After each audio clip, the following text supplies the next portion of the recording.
I'm not going to lie to you. I was a bit nervous about Maxwell Hairston toward the beginning of practice based off of everything that we were learning. As I mentioned, he started off running with the twos, him and Dane Jackson on the second team. And then he had two specific reps against Josh Allen where it first was targeted toward him, or while he was on the field. He wasn't targeting, excuse me. You could tell that he knew exactly what was going on, right? He seemed comfortable. He didn't get tricked, was exactly where he was supposed to be, and people were encouraged. The second rep was a different story, where Josh Allen actually threw the ball his way, targeting yet another wide receiver, and Josh ended up scoring on the young corner. And that's not a big deal because obviously we know that he's going up against the MVP of the league. This is his first time going up against Josh Allen in real 7-on-7s and 11-on-11s since training camp has begun. So I was like, okay, he's taking his rookie lumps. It's going to be a little bit of an adjustment period for the young man. Maybe Tre'Davious White is going to win that CB2. And look, I understand it's day one. It's going to take some time. So after those two reps, I was feeling a bit perplexed right about Maxwell Hairston.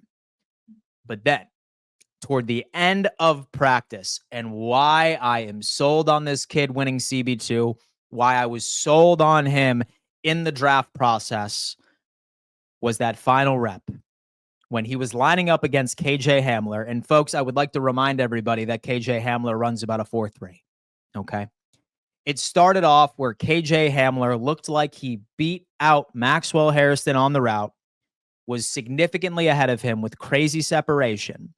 And you saw this clip circulating on the internet from the Buffalo Bills, so you probably know exactly what I'm talking about.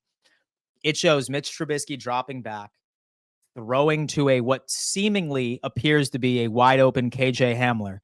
And all of a sudden, you see Maxwell Hairston come from out of the screen to make a play on the damn football. Folks, you cannot teach that kind of recovery speed.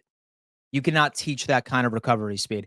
What made me in love with Maxwell Hairston as a corner coming out of college was that trait specifically. And all I could ever think about was that one rep against Isaiah Bond 2 years ago when Kentucky was playing Texas. Same exact situation. He was lined up against Isaiah Bond. He looked like he was cooked, burned. It looked like he took Maxwell Hairston's ankles. And lo and behold, what appeared to be 3 yards of separation very quickly turned into him being right on top of him and making a play with the pass breakup.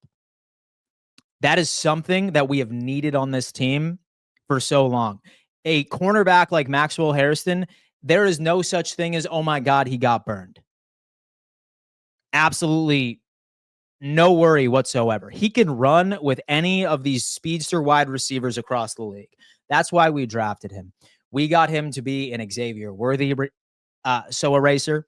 We got him to run stride and stride with Tyreek Hill, all the fast guys. And if anybody has any questions right about our safety room as well, that's another topic I feel like we need to have a conversation about eventually. This guy's a perfect insurance policy.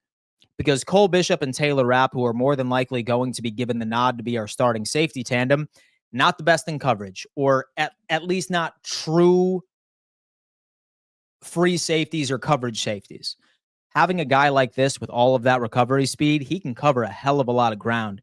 And as long as he continues to keep familiarizing himself with this playbook, and he understands the McDermott system, knows where he needs to be from a zone perspective, and can run in stride with some of the fastest wide receivers in the league, that should be very encouraging.